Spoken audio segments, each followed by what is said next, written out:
자, 그래서 여기 보게 되면 결국 보내야 될 정보가 있고 보내진 정보가 있는데 얘가 이렇게 바뀐다가 아니고 이거를 참조해서 얘를 요렇게 바꾸겠다는 거예요. 테이블이죠. 테이블이라는 게 결국은 필드하고 그거에 대한 밸류가 존재하게 되는데 일단 여기 보면 인덱스 값이 있어요. 인덱스 쭉 있죠. 여기 2번을 보게 되면 2번에 메소드 필드는 get이다 뭐 이렇게 되어 있는 걸 볼 수가 있죠.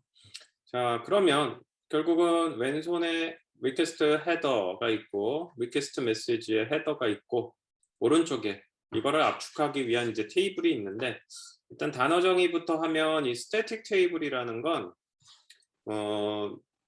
현재 보내지는 이 메시지와 상관없이 미리 만들어져 있는 거예요. 애시당초에 내가 웹서버하고 웹브라우저 HTTP2를 쓰는 프로그램을 만드는 시점에서 어떠한 정보도 서로 주고받지는 않았지만 이미 테이블을 하나 만들 수 있어요. 왜 그래요?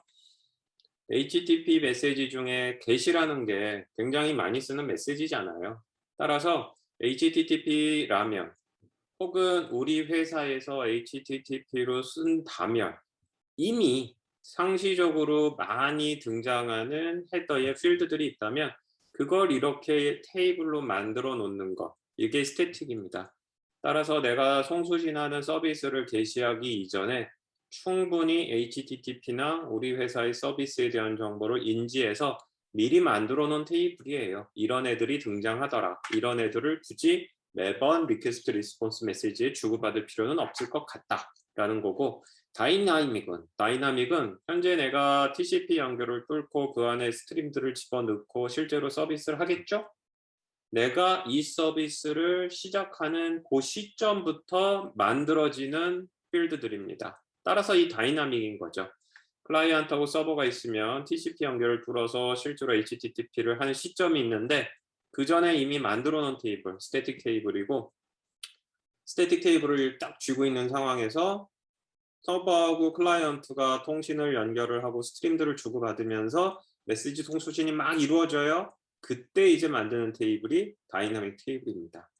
자, 그렇다 그러면 어떻게 차이가 있는 것만 보내느냐? 자, 메소드 get이 있는데 스태틱 테이블에 메소드 get이 있는 거예요. 항상 많이 주고받는 정보라는 거고 그거를 알면 스태틱 테이블에 때려 박아버렸어요. 그러면 메소드 get을 보내는 게 아니고 정확하게는 HTTP request message의 프레임 헤더에 이 정보가 들어있지 않고 이 자리에 2라고 쓰여서 나갑니다. 2가 인덱스예요, 인덱스. 수신하는 애 입장에서는 받았어요. 근데 정보가 주렁주렁 있지 않고 인덱스 값 2만 있네요. 그러면 2를 대체하는 메소드는 get으로 이거를 바꿔서 어플리케이션이 이해할 헤더를 다시 재구축하는 거죠. 또 쭉 내려가 보면 7번이 있어요. 7번은 scam HTTP다. 그러면 지금은 중략이어서 사라졌지만 scam HTTP가 있는 것을 볼 수 있고 그리고 연결 설정이 돼가지고 늘어나고 있는 다이나믹 테이블 get response를 하면은 여기에 있는 필드들도 계속 추가가 되는 거예요. 근데 스태틱은 아니었지만 연결을 한 다음에 주고받는 정보들 중에 호스트를 example.com으로 해가지고 주고받았던 리퀘스트 리스폰스가 있나 봐요. 그거를 63번이라고 인덱스를 달아가지고 테이블에다가 다이나믹 테이블에 저장을 했네요. 근데 마침 지금 보내는 HTTP 리퀘스트의 헤더의 호스트를 보니 호스트 example.com이네요. 따라서 앞서 언젠가 호스트를 example로 보내본 적이 있어서 이거를 여기 저장하고 63을 했으니 이 경우에 스태틱은 아니지만 다이나믹 테이블의 63을 우리가 이해할 수 있어서 호스트 example이 아닌 다이나믹 테이블의 이 정보를 받아 63번 인덱스만 전달이 된 것을 볼 수가 있죠. 자, 이렇게 변하지 않는 이런 값들을 우리가 테이블에 저장을 해가지고 이 값을 보내는 게 아니고 필드 인덱스 번호만 보내게 되고요. 혹은 보는 것과 같이 허프만 리소스라고 되어 있는데 자세히 쭉 따라가면 결국은 패스 정보죠. URI 패스 정보예요. URI 패스의 리소스라는 거는 처음 등장했나 봐요. 하지만 앞쪽에서 패스에 대한 정보들이 있었다면 보는 것과 같이 19번, 즉 이전에 있었던 패스 필드인데 이것이 기존에 있었던 19번을 저장을 할 때 그 값이 아니고 지금 리소스로 바뀌었다. 따라서 앞서에서 패스가 있고 그거에 대한 필드 정보가 있다면 그거와 현재 요 패스 리소스에 대한 거의 차이를 보내라. 고정된 거는 인덱스만 보냈고 보는 것과 같이 얘인데 기존에 있었던 필드와 지금 필드를 비교해서 기존 필드, 즉 19번에 해당하는 거에 바뀐 거 요만큼을 보낸다. 따라서 받는 쪽은 일단 19를 꺼내겠죠? 그리고 19에다가 바뀐 만큼에 대한 값이 왔으니 그걸 적용을 해서 오리지널 정보인 패스 리소스를 복원하는 거죠. 이런 식으로 뭐 밑에 있는 예제도 비슷하게 되어 있는데 인덱스가 없는 예제일 뿐이고 보는 것과 같이 기본적인 스킴은 변하지 않는 것들은 인덱스만 보내며 기존에 있는 것 대비 바뀐 값을 우리가 보내고자 한다면 인덱스, 기존의 인덱스와 바뀐 값을 페어로 해가지고 보내는 거다. 따라서 이렇게 함으로써 통신 링크 상에서 상당량의 정보가 감소될 수 있다는 거죠. 그런데 항상 우리가 이제 장과 단을 논하고 있죠. 따라서 장점은 분명히 링크에서 정보의 양이 줄어든 건 장점이지만 단점은 뭐예요? 프로세싱 파워가 늘어난 거는 이거는 뭐 어쩔 수가 없는 거예요. 결국은 우리가 똑같은 컴퓨터를 사가지고 똑같은 서비스를 하는데 올해 이제 했었던 일을 결국은 이제 5년 뒤에 그러니까 현재 있는 서비스가 점점 나는 한 게 없어요. 나는 구글에서 서비스 받는 거고 구글에서 뭐 별로 바꾸는 것 같지도 않아. 사람이 느끼기엔 그래. 뭐 클라이언트 화면도 똑같고 뭐 제공하는 서비스도 똑같아. 근데 왜 시간이 지날수록 왜 이렇게 속도가 느려지지? 컴퓨터가 왜 이렇게 느려지지? 컴퓨터가 느려진 게 아니고 이런 짓거리가 점점 늘어나는 거예요. 앞쪽에서 우리가 암호화 설정까지 했으니 기존에는 그냥 서버에 붙어가지고 가져올 때 암호화 안 했는데 이젠 암호화도 하니까 성능 줄어들지. 지금 보고 있는 것처럼 헤더 압축까지 하니까 또 성능이 줄어들지. 사람 입장에서는 바뀐 게 없는데 왜 내 컴퓨터는 느려지지? 라고 얘기한다면 보는 것과 같이 이렇게 체감적인 속도를 올리기 위한 거나 보안을 강화하기 위한 입장에서도 계속 이런 식으로 복잡한 작업들이 늘어날 수밖에 없다라고 우리는 얘기할 수 있죠. 자, 그래서 다시 한번 우리가 얘기를 한다면 테이블은 두 개다. 하나는 스태틱 테이블이 있고 하나는 다이나믹 테이블이 있다는 점. 스태틱 테이블인 경우에는 이미 우리가 HTTP에 대한 경험이 많기 때문에 이미 필요 이상으로 너무 중복되게 주고받는 것들을 미리 테이블로 집어넣은 거다라고요. 그 다음에 다이나믹인 경우에는 기본적으로 통신을 하면서 업데이트가 되는 정보들이 이제 들어간다라는 걸 볼 수가 있어요. 그렇게 함으로써 거의 고정된 값들인 경우에는 그냥 인덱스 값만 주고받는 개념으로 동작을 하고요.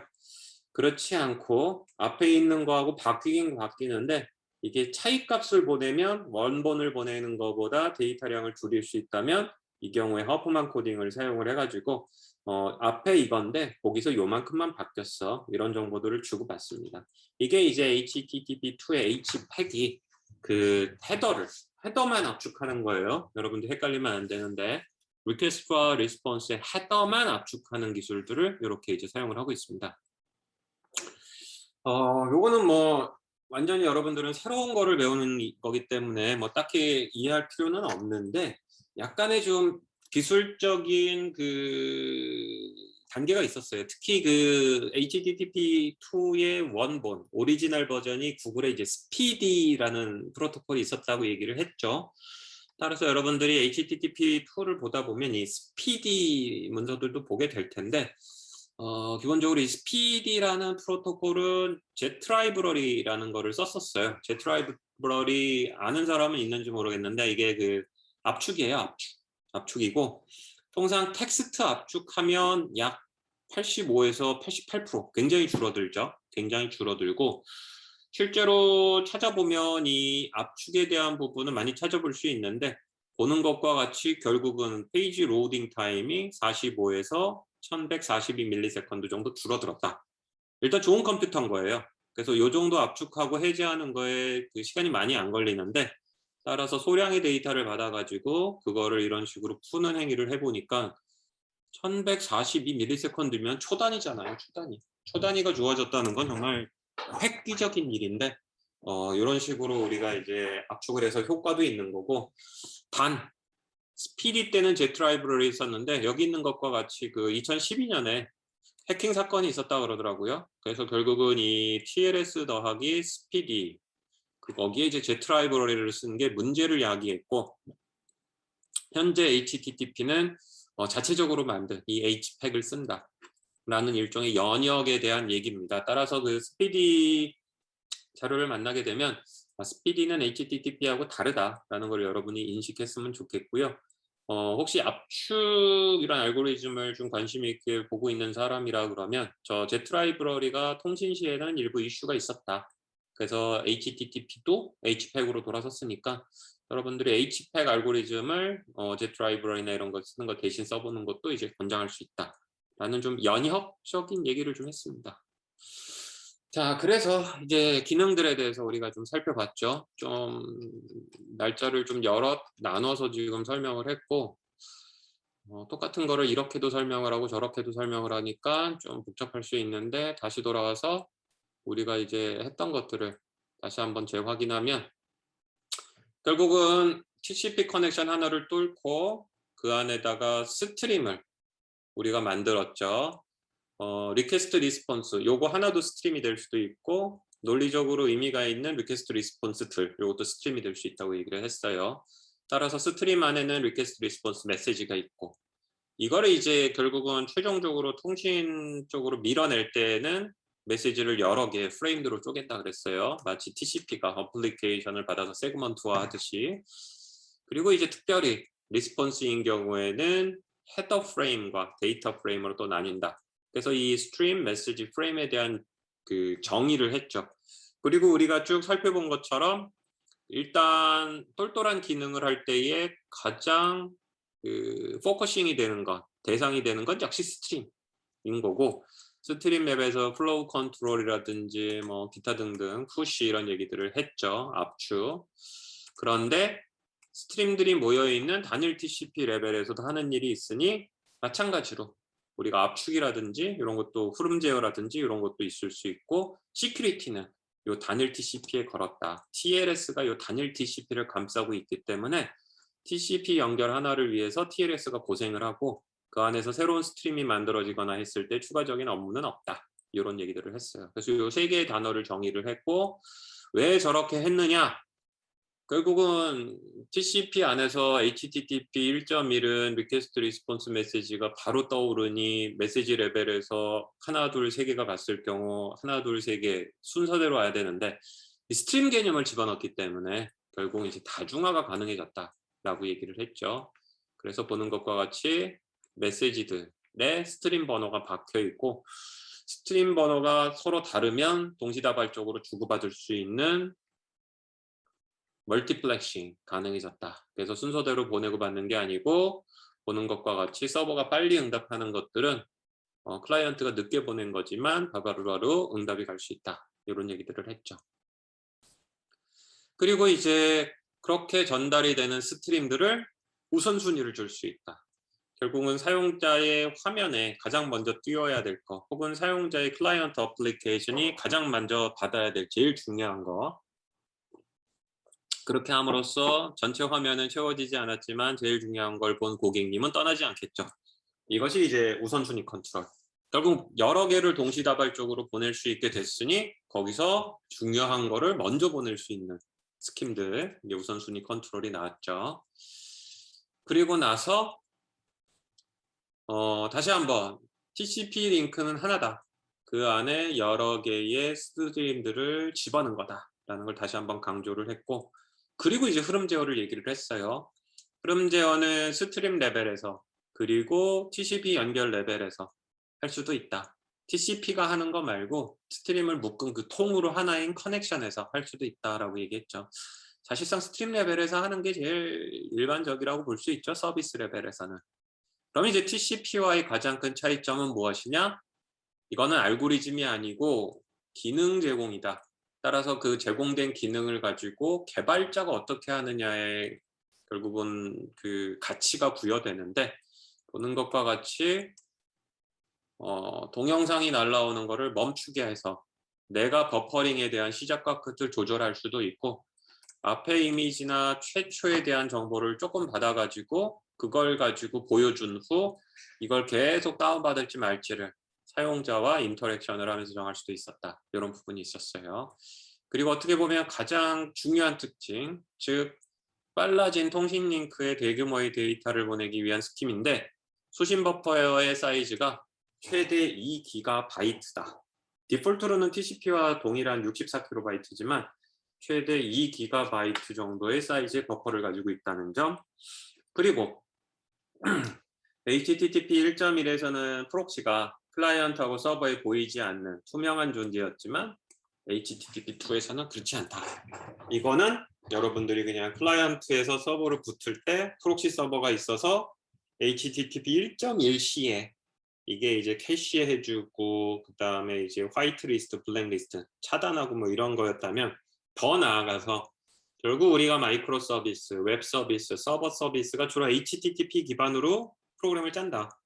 따라서 HTTP 리퀘스트로 요청을 받고 리스폰스로 응답을 주는데, 결국 하나의 서비스를 하기 위해서 수많은 HTTP 서버들이 투입되는 셈이고, 그들 간에도 흐름 제어들을 각각 따로따로 하니 이걸 우리는 이제 홉 바이 홉이라고 부른다는 거. 그 다음에 등장한 것이 서버 푸시였죠. 서버 푸시는 클라이언트가 요청하지 않았지만 서버가 판단했을 때에 이것을 네가 미리 가지고 있다면 사용자가 다음에 요청을 할 때에 바로 응답을 할 수 있어. 이런 용도다. 조금 안 좋게 얘기하면 끊임없이 광고를 내려보냄으로써 사용자가 요청하지 않았지만 광고가 리프레시돼서 보여지는 효과를 만들어낼 수도 있죠. 이거를 하기 위해서 이제 클라이언트는 서버로부터 미리 해당하는 정보를 보는 것과 같이 푸시 프로미스로 받아야 되고, 프로미스 되어 있는 것이 결국 푸시되는 거다. 근데 이제 프로미스를 한다는 건 HTTP의 헤더 부분을 클라이언트에게 준다. 즉 내가 너에게 어떤 정보를 푸시할 건지 최소한 서버는 클라이언트에게 알려준다 라는 거죠. 이걸 받은 클라이언트는 거절할 수 있다, 혹은 몇 개를 동시에 받을 건지 조절할 수 있다, 혹은 그거의 플로우 컨트롤을 할 수 있다. 따라서 서버가 푸시한다 그래서 클라이언트가 무조건적으로 받아야 되는 그런 구조는 아니다 라는 얘기를 했어요. 그리고 이렇게 함으로써 결국은 우리는 이미 없었던 게 아니다, 수많은 인라인 베이스드, 즉 HTML이라고 이름 붙여져 있지만 그 안에 어마어마한 CS와 자바스크립트가 있었던 그러한 언젠가 클라이언트가 필요로 할 거야를 이미 어마어마하게 큰 파일에다가 때려박아서 내려보내고 있기 때문에 그거를 대체하는 스킴이다. 문제는 현재 HTTP 1.1 서비스들을 주로 HTTP2에서 돌리는 현 구조에서 그렇게 푸시가 많이 쓰이고 있지 않다. 푸시를 잘 쓸 수 있는 서비스, 그리고 하나에 다 때려박아서 인라인으로 내려보내는 게 아니고 잘게 쪼개가지고 별도의 스트림으로 내보낼 수 있도록 다시 서비스를 리스트럭처링 해야 되는데, 그래야지 가능하겠죠? 근데 그것이 쉽지 않았고, 결론적으로 아쉽지만 2021년도 9월 기준 현재 크롬에서 서버 푸시는 제거돼 있다. 클라이언트가 안 되는 거예요 지금. 그래서 여러분들이 프로그램을 별도로 짜가지고 해보지 않는 한 서버 푸시는 경험할 수가 없다라는 겁니다. 그리고 이제 압축을 얘기했죠. 헤더를 압축하는 거다. 본체가 아니다. 데이터가 아니다. 헤더를 압축하는 이유는 이미 너무 커져버린 헤더는 내 헤더가 500에서 800바이트, 쿠키가 들어가면은 수 킬로바이트 정도까지 너무 커졌다. 그거를 어떻게 한다? 정보를 안 보낼 수는 없다. 따라서 정보를 보내는데 안 바뀌는 정보는 송신단과 수신단이 테이블을 가지고 있어서 인덱스만 보내고, 그나마 바뀌는데 그 바뀌는 것이 100% 완전히 대체가 아니고 조금씩 바뀌는 그런 구조라면 보는 것과 같이 원래 있었던 정보의 차이값만 보냄으로써 통신 링크에서의 부하를 줄인다. 데이터 전송에 대한 시간을 줄인다라는 거죠. 이를 위해 보내야 될 메시지 헤더가 있고 테이블이 있다. 송수진 이전에 이미 만들어 놓은 프리 컨피겨 되어 있는 HTTP나 뭐 필요한 정보가 들어가 있는 스태틱 테이블이 있고 실제로 서비스를 개시했을 때 주고받는 정보에 의해서 필드가 채워지는 다이나믹 테이블이 있다.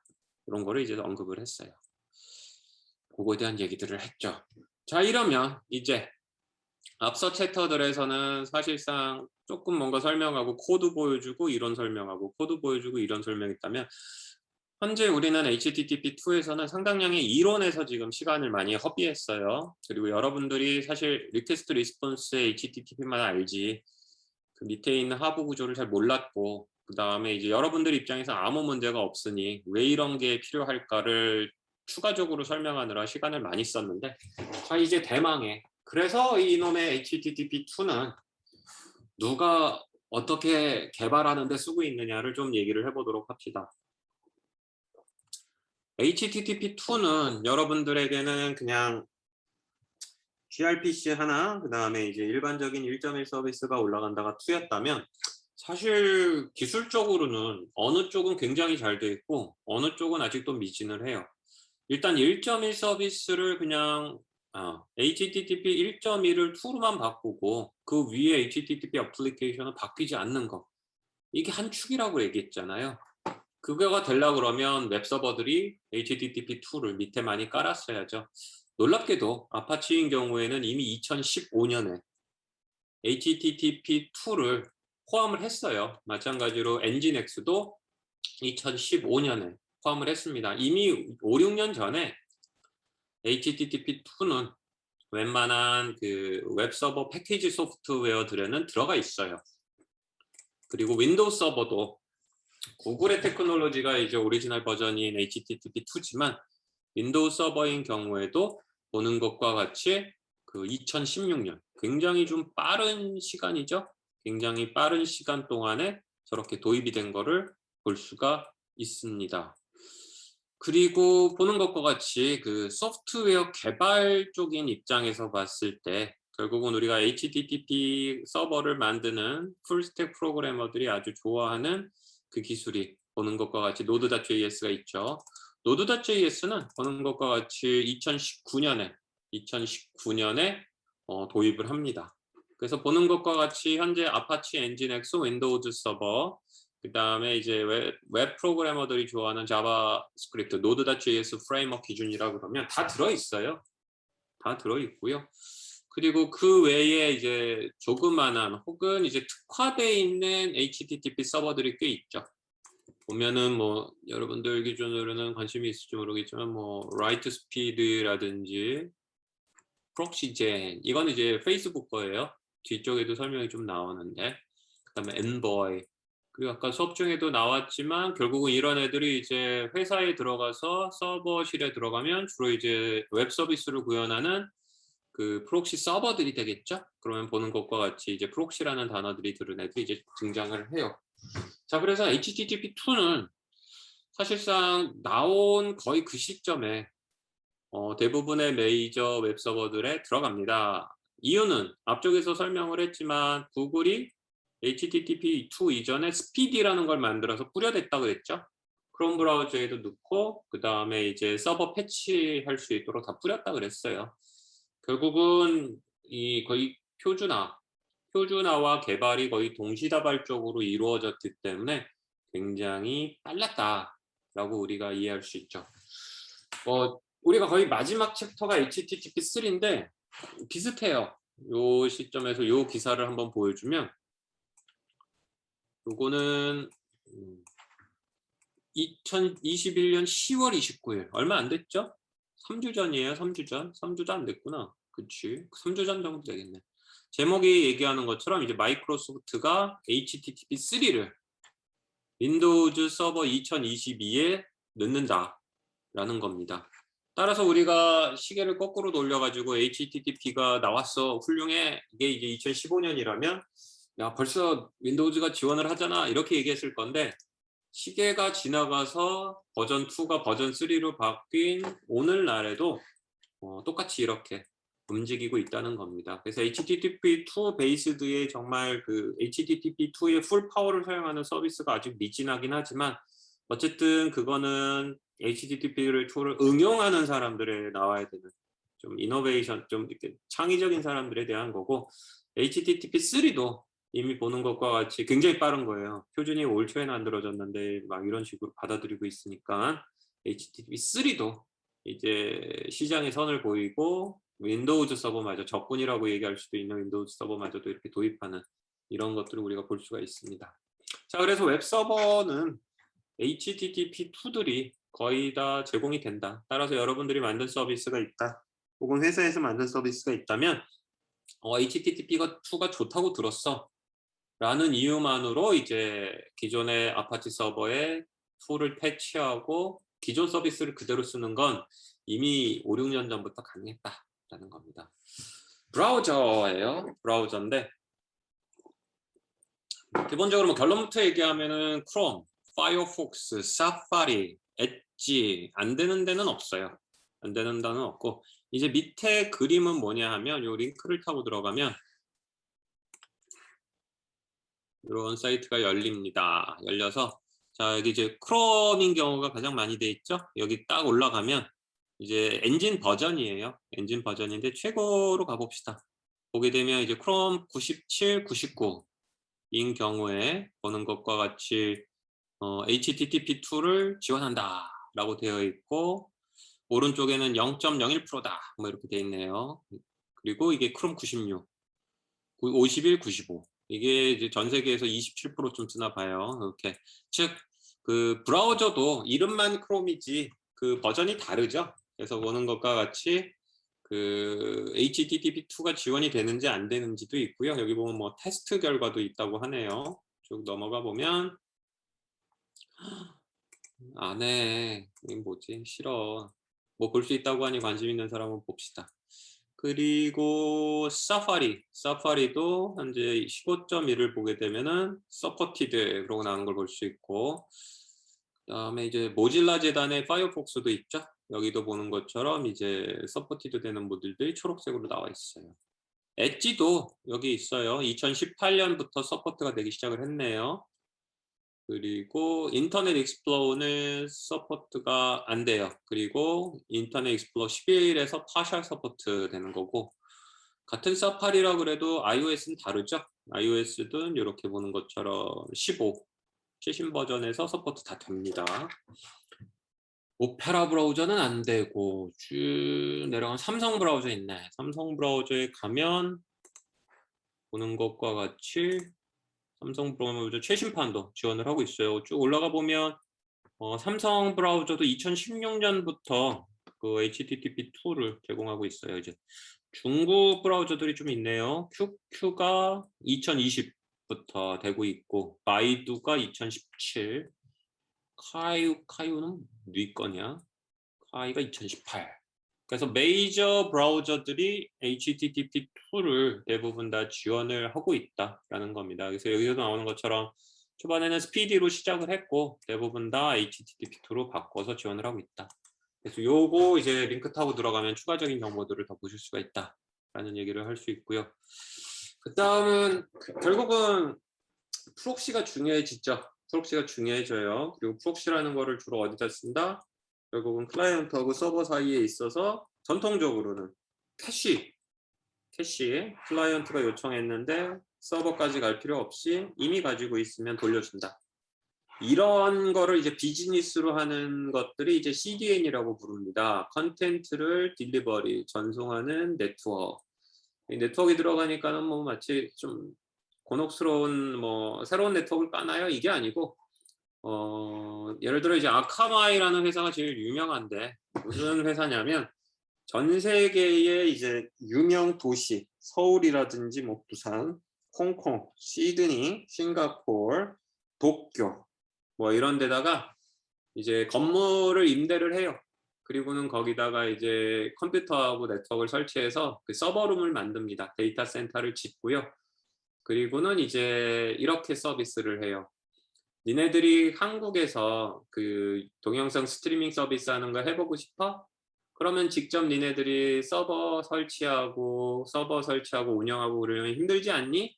따라서 우리가 컴퓨터하고 디스크 제공할 테니까 네가 배포하고 싶은 그 스트리밍 어플리케이션하고 그거를 우리한테 줘. 그러면 우리 컴퓨터를 통해서 제공을 할게. 따라서 한국에서 누군가 동영상 스트리밍을 하고 싶으면 아카마이를 통해서 본인들이 이제 배포할 컨텐츠와 뭐 필요하다면 소프트웨어를 아카마이 서버에서 돌리는 거예요. 그렇게 하면 한국에 직접 진출을 해가지고 본인들이 직접 스트리밍 회사가 직접 건물 찾고 뭐 임대하고 뭐 이런 필요 없이 그냥 아카마이한테 그냥 임대차 계약, 아카마이하고 계약을 해가지고 그냥 컨텐츠하고 소프트웨어만 돌리는 거죠. 일종의 클라우드 비즈니스 비슷하게 아카마이 쓰는 거죠. 이렇게 함으로써 컨텐츠를 딜리버리 어딘가로 보내는 거를 효율적으로 하는 거예요. 즉 서버 투 서버 비즈니스입니다. 캐시 서버 비즈니스인데 제일 유명한 게 이제 아카마이예요. 아카마이고 그 다음에 이제 마이크로 서비스 소프트에도 이런 거를 합니다. 그리고 아마존도 클라우드 프론트라 그래가지고 이런 서비스들을 해요. 애플인 경우는 원래 그 애플 본사에 서버를 두고 그 다음에 지역에는 안 뒀었어요. 처음에. 그래서 혹시 여기서 그 여러분들 연령대라 그러면 5, 6년 전에 좀 그 오래된 아이폰이나 이제 맥 유저들은 특히 아이폰이 업그레이드 돼 있을 때 이제 날짜가 정해져 있잖아요. 날짜 시간 요이 땅 해가지고 이제 소프트웨어 업그레이드 누르면 2시간, 3시간 막 이랬던 적이 있죠. 이때는 모든 사용자가 1대1로 다 미국의 서버에 달겨들어가지고 결국은 그 트래픽으로 인해 대한민국하고 미국 사이에 어마어마한 부하가 실리고 힘든 거지. 모든 사용자가 전부 태평양을 건너고 있으니까 힘들었는데 본인들의 보안 규칙으로 인해서 이런 웹업체도 안 썼어요. 그러다가 결국 애플이 전 세계에 독자적으로 이렇게 캐시 서버죠. 캐시 서버들을 다 설치를 합니다.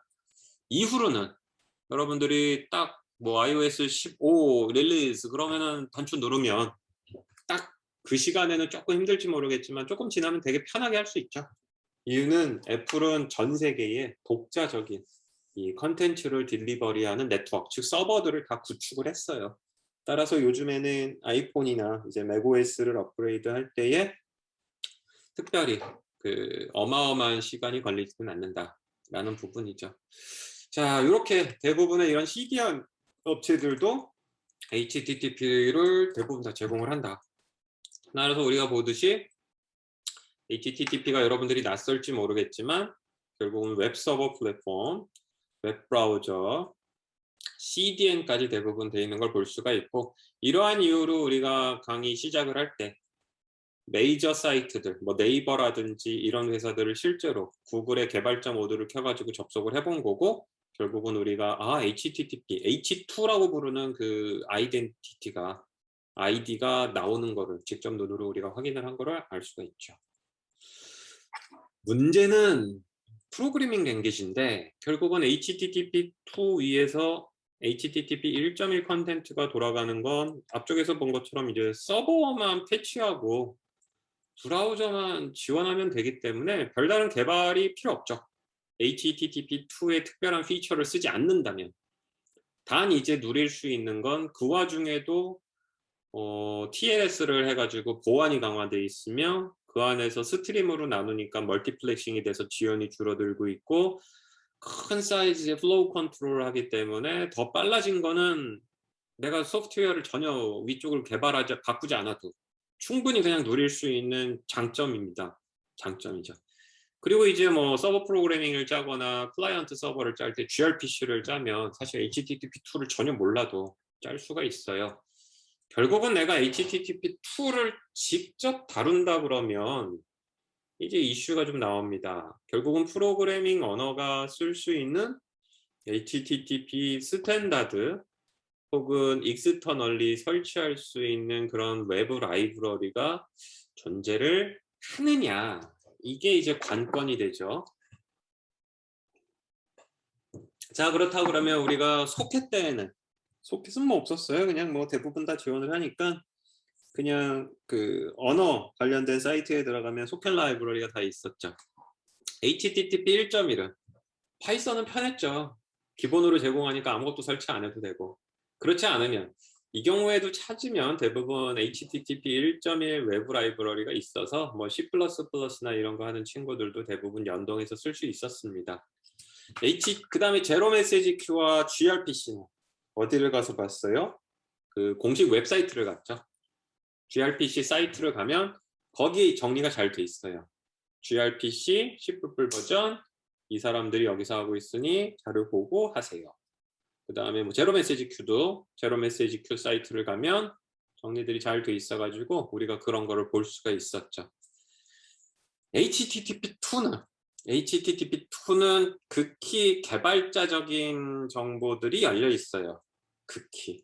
그래서 지금 보고 있는 거에 첫 번째로 등장을 한 건 HTTP2와 관련된 제로 메시지 큐나 gRPC처럼 예쁜 홍보가 잘 되게 아이콘도 예쁘고 말도 참 사랑스럽게 잘 써놔가지고 내가 읽으면 이해가 쏙쏙 되고 그런 거는 아직 없고, IETF 표준화 단체의 HTTP 표준화를 하는 워킹 그룹이 여러분들이 정보를 얻을 수 있는 첫 번째 관문이 돼요.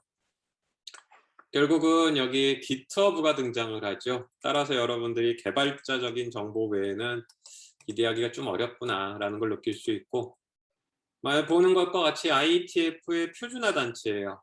HTTP에 대한 표준 문서를 만드는 워킹 그룹인데, 표준화에 대한 문서는 IETF 사이트에 가면 있는 거고, 지금 보고 있는 거 여기 가면 아마 링크를 타고 가면 있을 거예요. 자, 이게 HTTP 표준화하는 이제 문서들인 겁니다. 쭉 있는 거고, 개발과 관련돼서는 어쩔 수 없잖아요. 그래서 HTTP 코드가 만들어지고 있는 이 GitHub, 그리고 표준화 단체의 공식 사이트 안에 이제 HTTP2가 이렇게 있습니다. 스펙도 있고 여기에 이제 여러분들이 언어별로 정리가 돼 있어요. 그래서 보면 랭귀지가 있고요. 뭐 엘릭서, PHP, C++. 그래서 이제 뭐 그때 그 HTTP2를 그 다른 언어로 해보고 싶습니다. 학생들은 이제 여기를 관심 있게 봐야 되는 거죠. 그래서 쭉 보면 뭐 자바, 스칼라, 뭐 얼랑, 쭉 커먼 리스프, C++이 꽤 많이 나오죠. 다트도 있고요. 쭉 뭐 러스트도 있고, 헥셀, 뭐 스위프트, 루비, 고랭귀지도 있어요. 근데 자세히 쳐다보면 동일한 언어에 대해서 여러 개가 있잖아요. 여기도 마찬가지인데 그 얘기는 뭐냐면 각각이 현재 만들어지고 있는 것들이 있는 거고, 아직 이거를 하나로 통합할 만한 뭐 정말 지배력을 가진 이런 건 아직 없다는 거예요. 그래서 느끼기에 예를 들어 이제 C++이 C++ 많은데? 좋은데? 라고 느낄 수 있는데, 그 얘기는 그렇게 많을 만큼 아직 한 놈이 지지를 받고 있지 않다라는 겁니다. 특히 요 언어는 이렇게 해서 우리가 잠깐 본 거고, 여기 이제 파이썬도 있어요. 파이썬도 있고, 파이썬은 특별히 뒤쪽에서 하나를 소개는 하는데 분명히 예제는 고랭귀지입니다. 여기를 보면 이제 롤이 있어요. 롤이. 결국 우리가 파이썬에서 HTTP 1.1을 편하게 했던 이유가 서버를 만드는 모듈, 더불어 그것이 이제 스레드 베이스든지에 대한 것까지 하는 게 다 표준으로 들어가 있었고, 클라이언트인 경우에는 외부에서 설치하는 리퀘스트가 있었지만 설치에 약간의 버든이 있었지 정말 쉽게 쓸 수 있었죠. 그렇죠?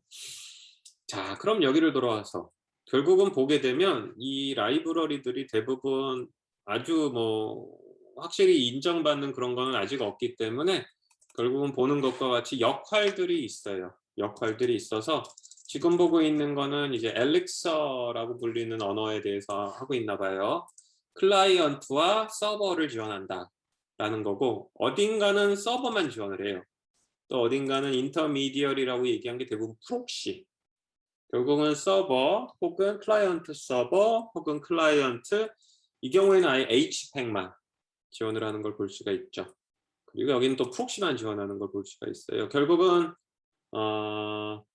여러분들이 그 용도에 따라 또 이거가 지원이 되는 거야 안 되는 거야를 좀 찾아봐야 될 필요가 있고, 네고시에이션이라고 되어 있는 건 결국은 이 HTTP2 예제에도 이 시큐리티와 관련된 부분이 제가 좀 설명을 넣었는데, HTTP2는 우여곡절이 있었다 그랬죠? 처음에 스피디가 나와서 초기 아이디어는 반드시 트랜스포트 레이어 시큐리티를 필수로 하자. 중간에 있는 애는 못 가보게 할 거야 라고 했다가 우여곡절 끝에 표준 문서로는 옵셔널이 됐다 그랬어요. 따라서 표준 문서의 시큐리티 지원은 부가적인 건데 또 재밌는 게 판돌아가고 있는 거. 실제 서버들은 어떤 식으로 운영되고 있느냐면 HTTP2 커넥션을 뚫고 싶어? 그럼 TLS를 반드시 해. 표준에서 옵셔널이지만 실제 필드에서는 또 트랜스포트 레이어 시큐리티, 암호화한 통신을 또 디폴트화하고 있어요. 재밌죠? 그래서 여러분들이 크롬 브라우저를 통해 가지고 어딘가에 접속을 하면 그 HTTPS로 연결을 하려고 하고 HTTPS로 연결이 안 된다 그러면 경고창이 뜨죠. 굳이 여기를 네가 접속을 해야겠어? 그래서 진짜로 접속하고 싶은지를 누르려고 그러면 한참 텍스트를 뒤져가지고 허락을 해야지 들어갈 수가 있어요. 여기는 그 부분이에요. 이제 ALPN이라고 되어 있는 부분들이 대부분 그 암호화 필수가 되면 뒤에도 있는데 이제 인증 절차, 암호화 키에 대한 절차를 해야만 해요. 그런 것들이 이제 반드시 암호화를 해야 되는 건지 아니면은 다른 모드들도 다 지원을 해서 암호화가 안 된 것들도 지원을 해주는 건지 뭐 이런 부분들도 이제 봐야 될 필요가 있습니다. 그래서 보게 되면 언어별, 그 다음에 이제 HTTP의 클라이언트인지 서버인지 혹은 프록시인지 기능별, 그 다음에 이제 TLS가 옵셔널하긴 하지만 스탠다드는 옵셔널하긴 하지만 필드에서는 거의 맨데이토리화 되다 보니까 이 암호화된 옵션을 지원을 하는 건지 안 지원하는 건지 뭐 이런 부분들도 있습니다. 자, 그래서 뭐 Node.js 선택한 학생들도 있어요. 여기 보면은 그래서 Node.js HTTP2를 까는 것들 뭐 이런 부분들이 많이 있으니까 관심 있게 보면 될 것 같고, 프로토콜 아이디는 우리가 전에 한번 봤잖아요. 그래서 이제 H2라고 나오는 거를 이제 개발 브라우저에서 개발자 모드, 크롬의 개발자 모드에서 확인을 했었는데 그런 부분들 여러분들이 살펴보면 될 것 같아요. 결국은 우리가 이제 HTTP2의 기능 중심으로 알아봤고, 구현에는 gRPC라든지 1.1 서비스가 그냥 올라간다고 얘기를 했고, 이거를 이제 구현을 해보고 싶으면 보는 것과 같이 어디서 정보를 얻는 것이 좋으냐, HTTP 워킹그룹이 공식적으로 운영하는 GitHub 사이트에서 정보를 받아라 라는 겁니다. 결국은 우리가 이제 오픈소스인 기반인 경우에 여러분들이 그 지식인들을 열심히 동원하기보단 결국은 이제 공식 사이트를 가라 이런 얘기들을 다시 한번 또 강조하고 싶네요. 그리고 보는 것과 같이 도구들이 있어요. 우리가 이제 도구가 가끔 등장하죠.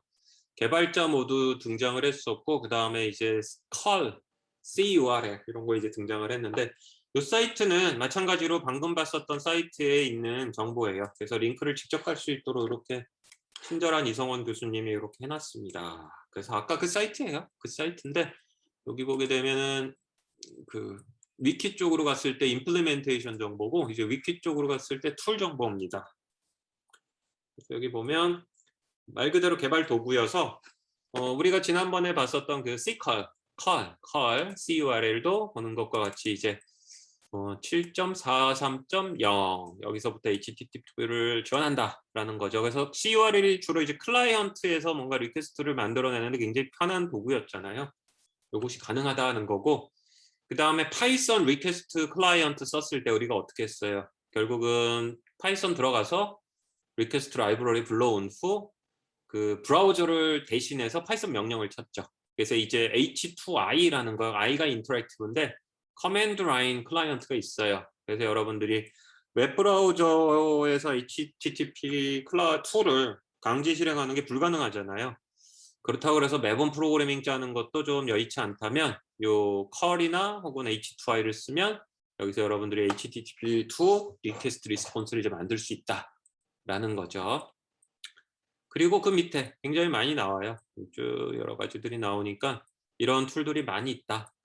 여러분들이 따라서 HTTP 1.1 때 툴에 대한 걸 강조했었던 챕터가 있었죠.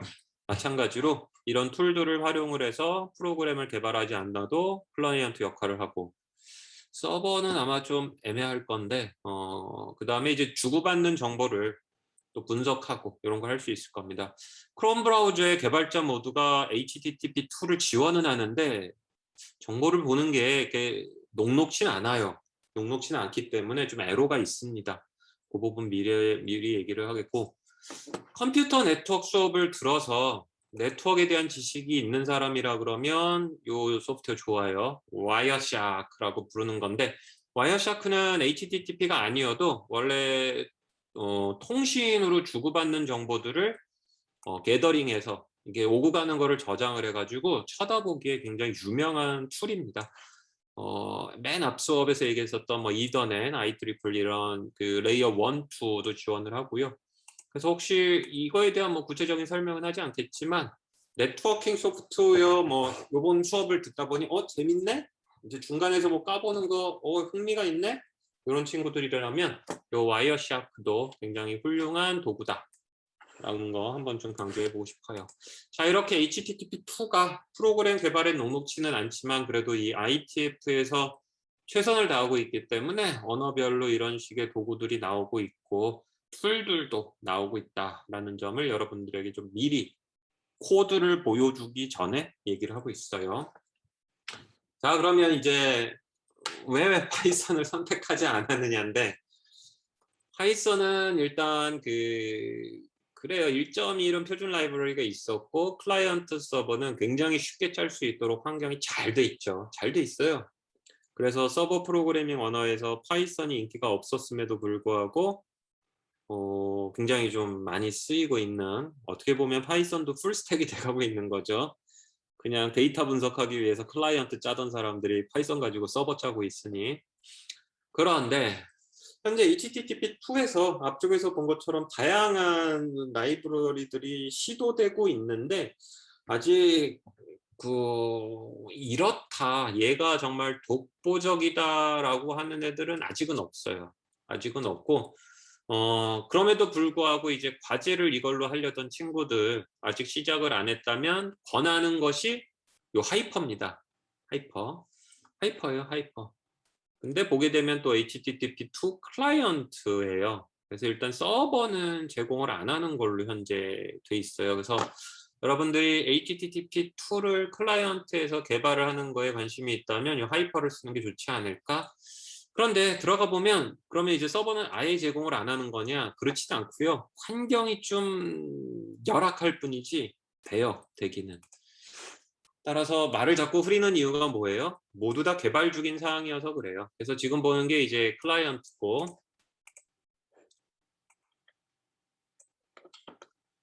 보게 되면은 그거 밑에 요게 이제 위에 있는 모듈이에요. 이게 위에 있는 모듈이고 요거 밑에 이제 그 로우 레벨로 되어 있는 애가 지금 존재를 합니다. 그래서 쭉 돌아가는 게 있는데, 그래서 여기 보면 하이퍼 H2, 그래서 위에 있는 스택이다 라고도 좀 설명이 되는 걸 볼 수가 있고요. 얘는 말 그대로 클라이언트를 짜는데 좀 쉽게 하는 거예요. 잠깐 예제가 나왔는데 보면 하이퍼 임포트 한 다음에 뭐 별다른 차이가 없어요. 보는 것처럼 커넥션 열고 get request에서 리스폰스로 보여줍니다. 간단하죠? 그래서 쭉 나와 있는 거를 볼 수가 있어요. making request 하고, 그다음에 뭐 CLI 할 수 있는 거 뭐 쭉 해서, 일단 대부분 서버는 어떠한 랭귀지로든 짜는 것들이 일반화되어 있고 클라이언트 쪽을 먼저 해보고 싶은 경우에 요거에 손을 대는 거고, 요게 이제 그 밑바닥이라고 얘기한 게 여기 자세히 쳐다보면 결국은 이 priority tree 만드는 스킴도 별도로 있어요. 그리고 HPAC도 있고, 얘네들이 이제 밑에 오늘 이론에서 한번 처음부터 끝까지 서머라이즈한 이유인데, 오늘 서머라이즈 하면서 잊지 않았겠지만 이렇게 priority, HPAC, 그 다음에 프레이밍 만드는 것도 별도 라이브러리로 돼 있어요. 프레이밍으로 돼 있고, 요 위에서 사실상 HTTP2가 돌아가는 게 하이퍼 H2가 되겠죠. 그 다음에 필요한 압축 기법이나 뭐 또 이런 거를 CFFI인데, 이게 뭐냐면은 C 언어 연동이에요. 연동을 해가지고 하는 부분이 있습니다. 이렇게 쭉 나와요. 그래서 하이퍼 H2로 가면 여기 보는 것처럼 얘가 이제 여러 개의 목한 모듈 중에 HTTP, 순수한 HTTP에 대한 부분이 이제 들어있죠. 그리고 클라이언트는 되게 편리하게 되어 있는데 서버는 좀 어려울 거야 라고 얘기한 게, 여기에 이제 이그젠플 서버가 있긴 있어요. 있어서 하는데 다 찢어져 있는 건데 그거를 여기서 또 서버를 또 구축을 한다는 게 이거 있긴 있어요. 파이썬으로 HTTP2 선택한 친구들 잘 봐야 돼요. 이 Getting Started에 너만의 HTTP2 서버 만들기 있어요. 있고 여기 example 서버도 있고 코드도 있어요. 그래서 여기 보면은 비동기 단어 많이 들었죠? 여기 비동기 하는 것들도 있고 뭐 이렇게 쭉 있어요. 그래서 예제도 좀 있고 그 다음에 priority control 어떻게 할지, flow control 어떻게 할지 정말 이제 밑바닥으로 내려간 거죠. 밑바닥으로.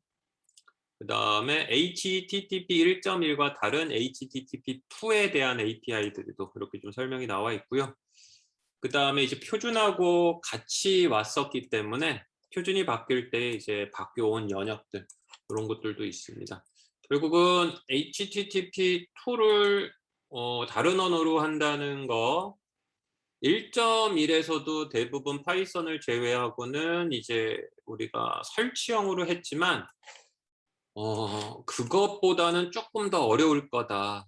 아직 그 유저 프렌들리, 즉 제로 메시지나 그 QRPC, gRPC인 경우에는 정말 무슨 뭐 게링 스타티드 이런 게 잘 돼 있는데 지금 방금 파이썬을 보여줬음에도 불구하고 정말 기술 문서만 보여줬잖아요. 그리고 한글도 거의 없어요. 한글도 없기 때문에 기술적 난이도는 좀 있을 거다. 다만 이제 뒤쪽에 예제 프로그램이 하나밖에 없고 짧다라고 얘기했잖아요. 따라서 이런 경우에는 설치하고 트라이 앤 에러를 겪은 그 고생이 큰 가치를 가질 수 있는 시기다 라는 얘기들을 여러분들에게 좀 해주고 싶어요. 자, C++를 의외로 많이 사랑을 하더라고. 사랑을 하는 게 아니고 배운 게 그거밖에 없으니까 있는 자산을 울거먹고 있는 거죠. C++인 경우에도 표준 라이브러리는 당연히 없어요. 뭐 C++ 표준에 통신 관련된 기능이 뭐가 있나. 근데 재밌는 건 결국은 어떤 학생이 지난번에 C++가 네트워크에서 안 쓰기 때문에 써본다는 것은 굉장히 잘못된 얘기다라고 얘기를 했듯이 C++는 결국은 프록시, 그러니까 파이썬 코드인 경우에도 엔진으로 들어가면 C++로 짜여 있고 이런 경우가 허다해요. 허다한데 결국은 보는 것과 같이 페이스북, 구글, 마이크로소프트, 모질라 파운데이션이 각자 다 HTTP 모드를 제공하고 있다는 점 어마어마하죠. 자, 보면 크로미움이 브라우저니까 구글은 클라이언트를 크로미움 안으로 해가지고 제공을 하고 있고요. 모질라 파이어폭스도 브라우저니까 보는 것과 같이 클라이언트가 있습니다. 더불어서 방금 전에 봤었던 마이크로소프트 서버 버전 제공하고 있잖아요. 뭐를? HTTP3를. 그래서 마이크로소프트는 클라이언트하고 서버에 해당하는 C++를 제공을 하고 있어요. 모듈을. 페이스북은 클라이언트하고 서버를 제공하는데 결국은 페이스북은 오픈소스 소프트웨어를 굉장히 많이 제공하고 이제 회로도를 공개해서 너도 능력이 되면 이 하드웨어를 만들어. 이게 오픈소스 하드웨어인데 이런 거 굉장히 열심히 하고 있습니다. 그러면서 기본적으로 프록시젠이라는 굉장히 재밌는 애가 등장을 하는데 프록시젠이라는 거 혹시 이제 C++ 하고자 하는 친구들이라면 한번 좀 들어봤을 수도 있겠다? 아닐 수도 있겠다 싶네요. 이름이 프록시잖아요. 프록시. 결국은 HTTP 서버예요. 그래서 이쪽 서버고 클라이언트는 당연히 HTTP 뭐 메시지 주고받는 거기 때문에 그거에 이제 상당량으로 했는데 뭘 얘기하고 싶느냐면 이게 굉장히 좀 상징성이 있는 라이브러리입니다. C++로 HTTP2 할 사람들은 한번 도전을 권할 수는 있는데 주저돼요. 이유가 저게 굉장히 상징성이 있다는 게 프록시젠이라는 저 오픈소스는 나온 지 꽤 돼요. 한 6, 7년 된 것 같아요. 제 경험에. 근데 저 프록시젠이 나왔을 때에 페이스북이 뭐라 그랬냐면 본인들이 정말로 본인의 HTTP 서버들, 뭐 인스타그램이라고 그래도 다 HTTP 서버들이 많죠. 서버들을 C++로 하기 위해서 직접 만들었다. 그래서 본인들의 엔지니어들 중에 수준이 굉장히 높은 사람들을 C++를 다룰 수 있는 사람들을 데려다가 저걸 시켰어요. 그랬더니 성능이 기존의 웹서버, 뭐 아파치라든지 뭐 이런 PHP 썼겠죠? 그거에 10배에서 심한 경우면 50배 이렇게 나왔다. 그러니까 1배, 2배, 3배, 4배가 아니고 0이 하나 더 붙어요. 그 얘기는 뭐냐면 컴퓨터 100대로 해야 될 일을 10대로 했으니 어마어마한 물자가 줄어들 거죠. 결국은 C++의 능력을 보여주기도 했고 C++가 쓰기 어려운 언어지만 성능 하나는 정말 끼깔나구나 이런 걸 보여줬는데 문제는 만든 사람도 대단하지만 저거를 불러서 쓰는 것도 쉽지가 않아요. 교수님이 처음에 저거 한번 손댔었는데 개고생해 가지고 쳐다도 안 봤는데 지금은 많이 예뻐졌다 그러더라고요. 처음 나왔을 때 손을 댔으니까. 아무튼 프록시젠이 뭐 C++ 좋아하는 사람 뭐 모스트 에이시오 뭐 이런 거하고 상응할 정도로 인기가 커지고 있는 건데 C++를 쓰고자 하는 사람이라면 저 페이스북의 프록시젠이 굉장히 상징성이 있다.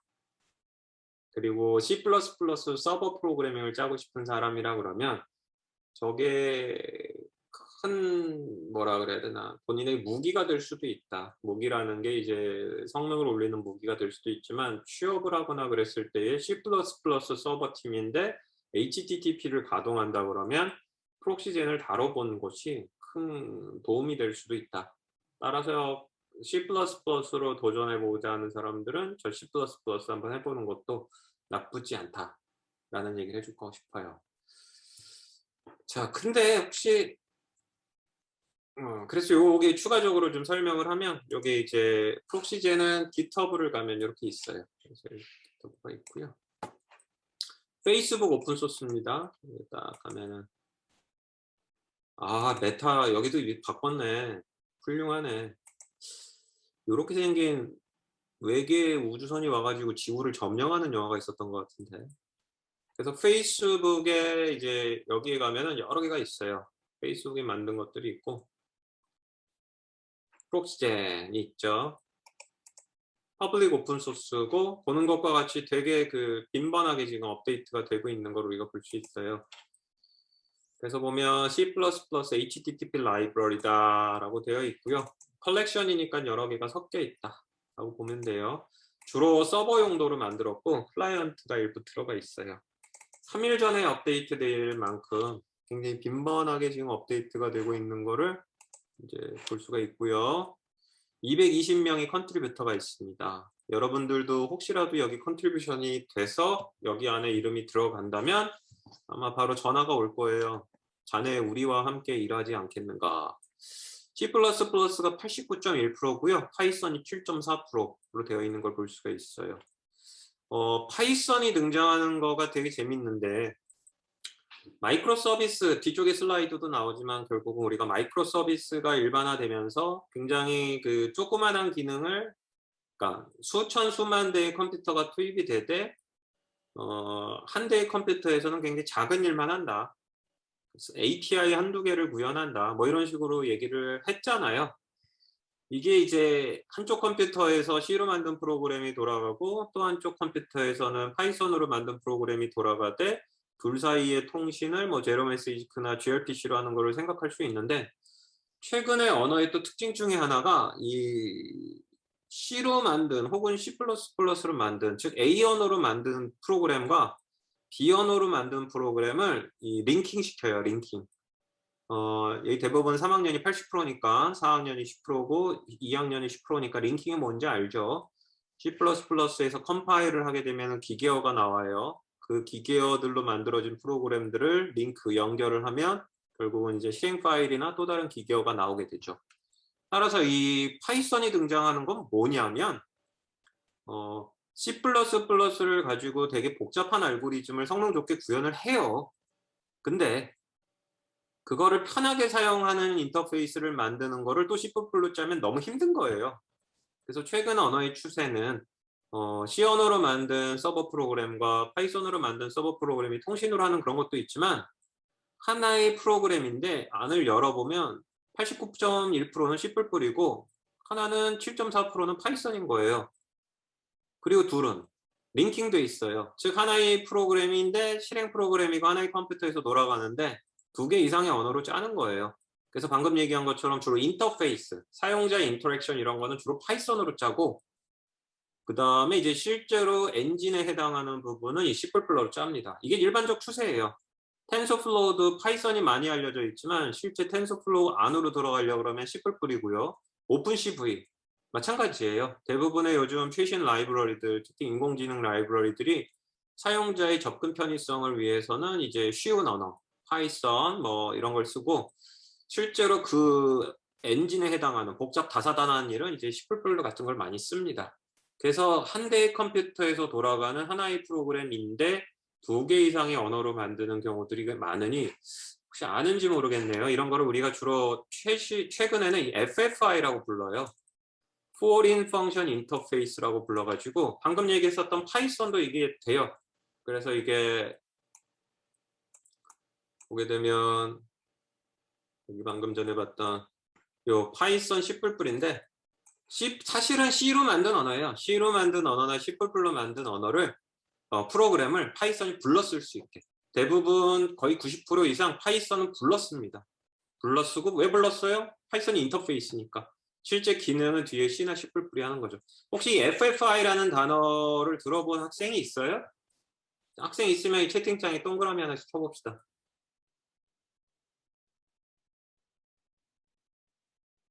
뭐 대부분 많이 하는 학생들이 모여 있는 것 같은데 FFI는 힘들구나.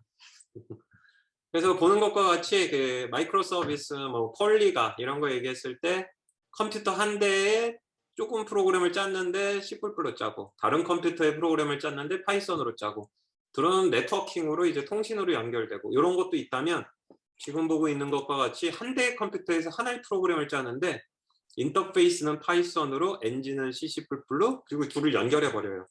이런 기법들이 있습니다.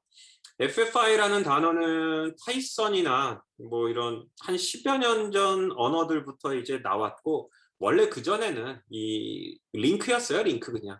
C로 짠 프로그램과 뭐 C++로 짠 프로그램, 어셈블러로 짠 프로그램을 이렇게 하나로 링크했는데, 기계어들을 링크했는데 어느 순간부터 이제 이 FFI라는 단어가 일반적으로 쓰여요. 그래서 현재 있는 언어가 포린 언어, 다른 언어에 대해서 이제 함수 호출하는 인터페이스다. 그래서 C 언어를 주로 호출하는 경우에 이제 CFFI라고 부르고, 이게 이제 여기도 이제 마찬가지인데, 이게 다트도 최신 언어니까 보게 되면은 이제 다트 언어를 짤 때에 C 언어를 연결하는 거예요. 그래서 이제 이때는 다트 언어의 FFI다라고 했지만 실질적으로는 이제 C 언어 중심으로 해요.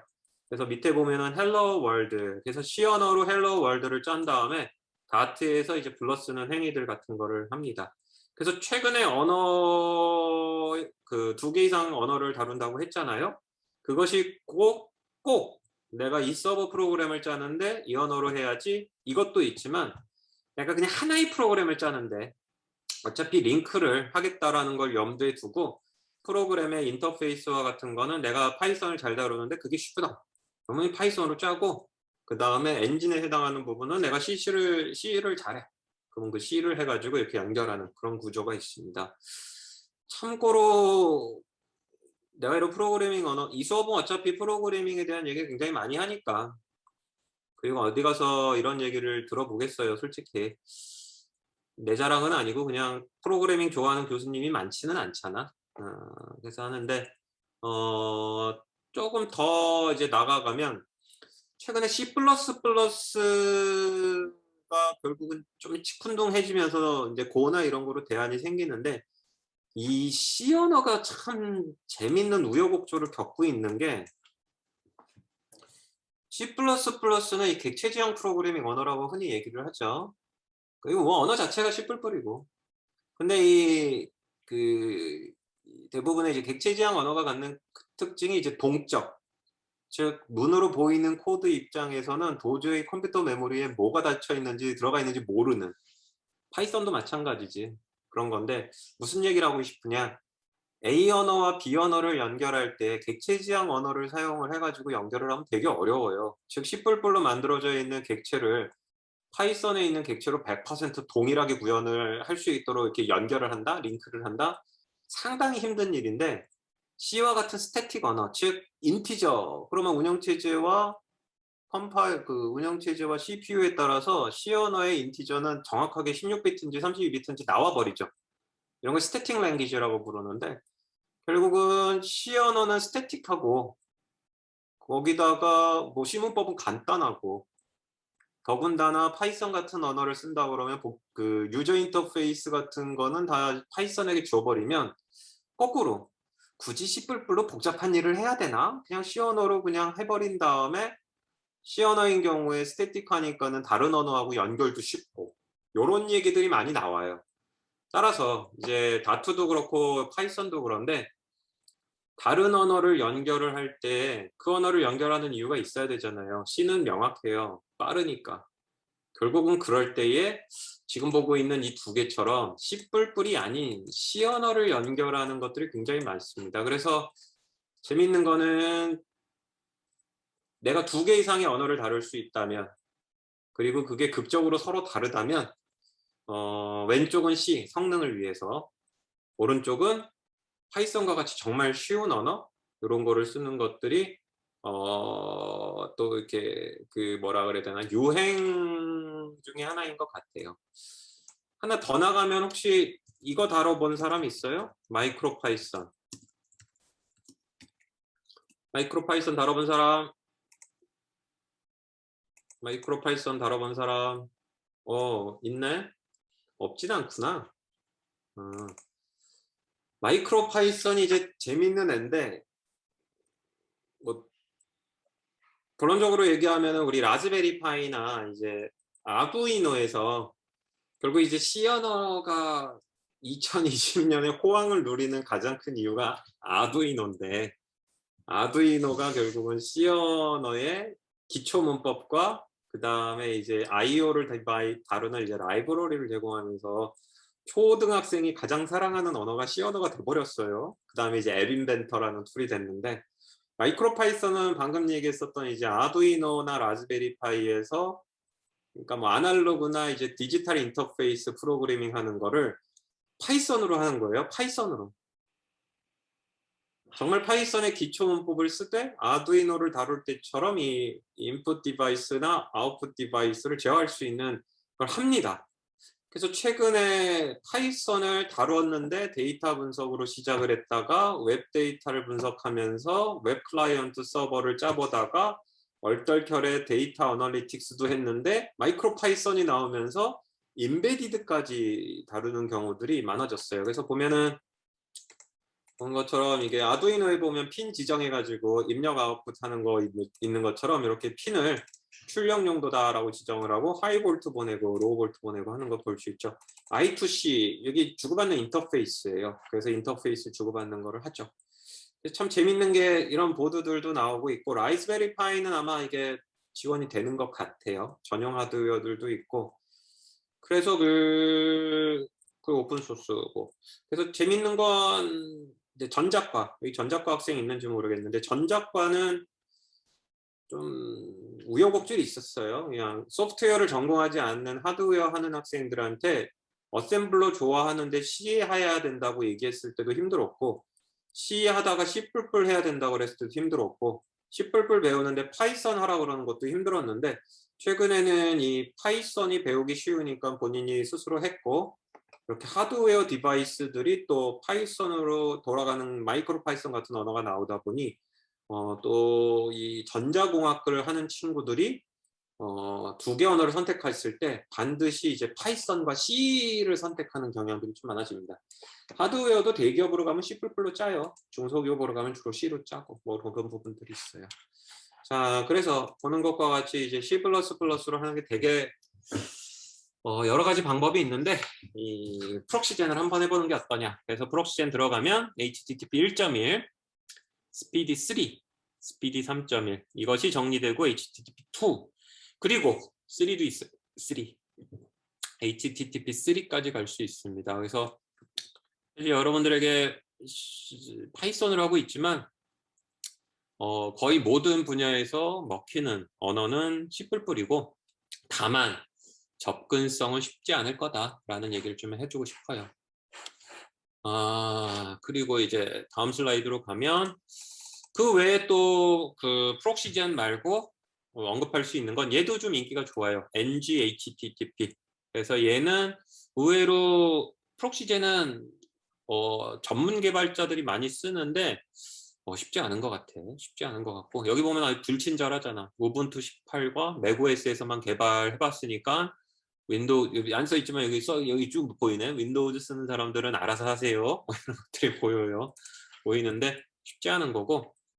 C 언어 방금 전에 C 언어 얘기했는데 C 언어인 경우에는 이제 NG-HTTP2라 그래가지고 이 클라이언트하고 서버 하는 게 있습니다. C 언어를 했을 때에는 복잡한 스트럭처 아키텍처가 나오면 좀 당황하게 돼서 꼼꼼히 봐야 되긴 하지만 그래도 뭐 클래스가 주는 부담감 이런 거는 주기 때문에 확실히 좀 도움이 되긴 수는 있죠. 그리고 우리는 이제 고 랭귀지로 이제 이동을 할 거예요. 고는 교수님이 한번 취미생활 삼아서 2, 3년 전에 한번 책 두세 권을 처음부터 끝까지 한번 해보고는 재미있네.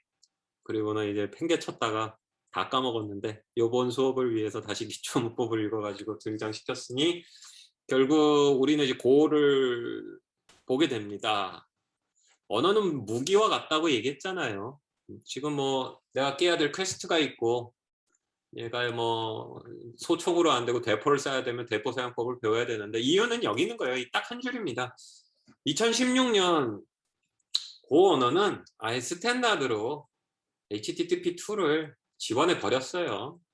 HTTP2를 그냥 스탠다드로 지원을 해버렸기 때문에 논란 자체를 완전히 없애버린 거죠. HTTP2가 된다는 거는 기본적으로 TLS를 포함한 시큐리티 기능들도 다 포함을 해버렸다는 겁니다.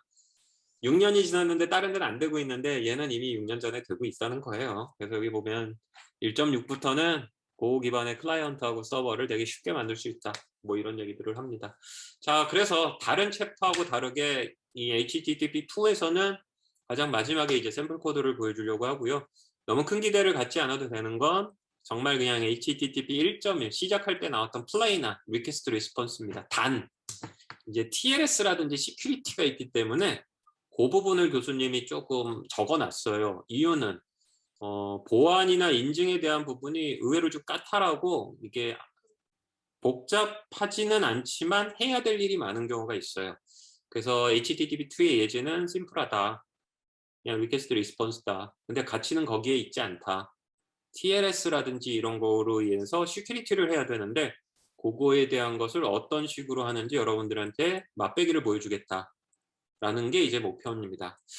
자, 그래서 현재 시간 4시 7분 오늘 수업은 이 정도로 마치려고 하고요. 20명이었다가 25명으로 는 걸 보니까 아마 강좌를 듣고 다시 돌아온 학생들이 있는 것 같아요.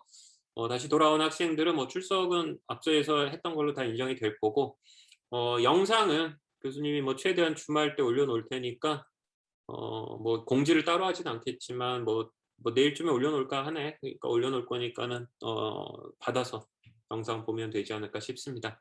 그래서 HTTP2는 이제 다음 시간에 샘플 코드에 대해서 잠깐 보면 이제 종료하고요.